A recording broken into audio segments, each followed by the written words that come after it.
Here's the instruction booklet. A little bit of water damage, but it's 34 pages, very well detailed. I'll go through it a little bit so you can see it. Little introduction. Just goes over the components you get with the kit.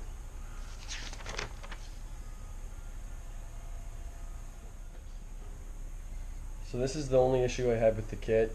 You see here at the top, it's for the belt tensioning. I decided to go with the #1 option, 16-18 millimeter, which was a mistake. I should have went with the frequency tightening. What happened was the belt was way too tight and the hub grenaded and the belt broke.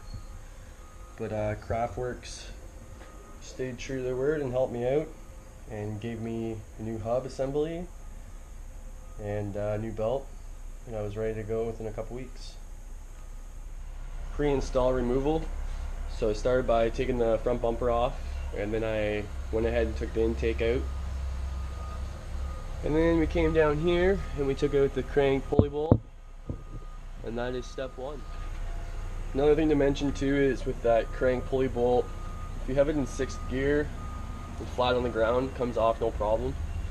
I was kind of fighting that at the beginning because I had it up on jack stands, and didn't realize having it in 6th would make it a lot easier on the ground.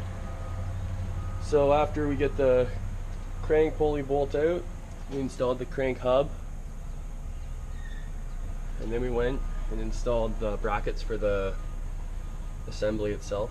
So one there, and we got one down there, and then one on the lower actual, you can't really see it actually, but it's attached to the idler pulley. After we installed those brackets, we went ahead and built the actual plate, installing the cogs on the back of the plate that mounts to the brackets we installed. So after you get those cogs on, then you go to putting on the blower. After the cogs and the blower was attached, we then routed the belt and installed it onto the brackets. And if you can see right here, this is the tensioning bolt, and that's the bolt that gave me all the issues the first time. I'll explain a little more when we get to the belt tensioning. So now we're at the belt tensioning. This bolt right here, in between the head of the bolt and the base of it, is supposed to be 16 to 18 millimeters in between each.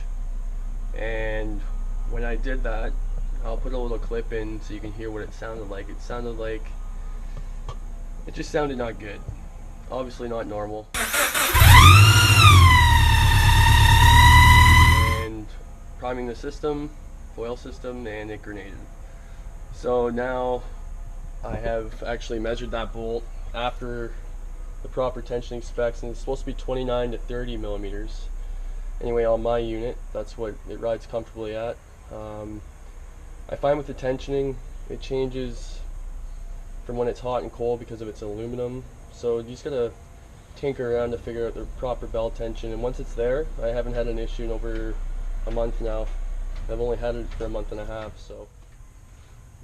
Once again, just heard those steps in the book. So there's the first one, and there's the proper. I'm running at around 60 to 65 hertz, and it seems to be perfect. The kit comes with a windshield washer reservoir. It has to be relocated for the charge pipes. There's a picture of it there, being I can't show you because the bumper's on. Very straightforward. Step is to install the intercooler. It's installed by 2 upper hook brackets. Very easy to install. And once you're done with the intercooler, you're onto the charge pipes. So we start with MAF throttle body charge pipe, and then we came down to the intercooler. Comes back around, down in here, come back around to the inlet pipe, all the way around into the silicone pipe, so it flexes nice. The blow-off valve, and then raise the blower. I also forgot to mention, with the charging pipe step, we have the intake coming off the blower behind the front bumper here. It sits right there. Now we're on to step 7. We got the hose kit. So install the bypass valve into the silicone tube. Comes up into the intake there. And then we're going to install the PCV here, back down and behind, also into the intake. And then we're going to install the bypass valve hose, which is on the bottom there, runs along, comes back, and you splice in to the vacuum line here. And then we install the one-way check PCV valve right there. Goes in one way. So now we're on to the cooling system for the blower. It's got the reservoir, comes down to the magnetic oil filter, back and around, up into the blower, out of the blower, then goes into a air cooler in front of the rad, back up, and then back into the reservoir. There's a little clip of the oil cooler assembly. Shows you how it works. So now we're on to step 8. Whether or not you bought ECU Tech with your kit or not. I chose not to. I had my tuner at Definitive do my tuning, and then I installed the map sensor. I got an Omni 4-bar there. It's plenty.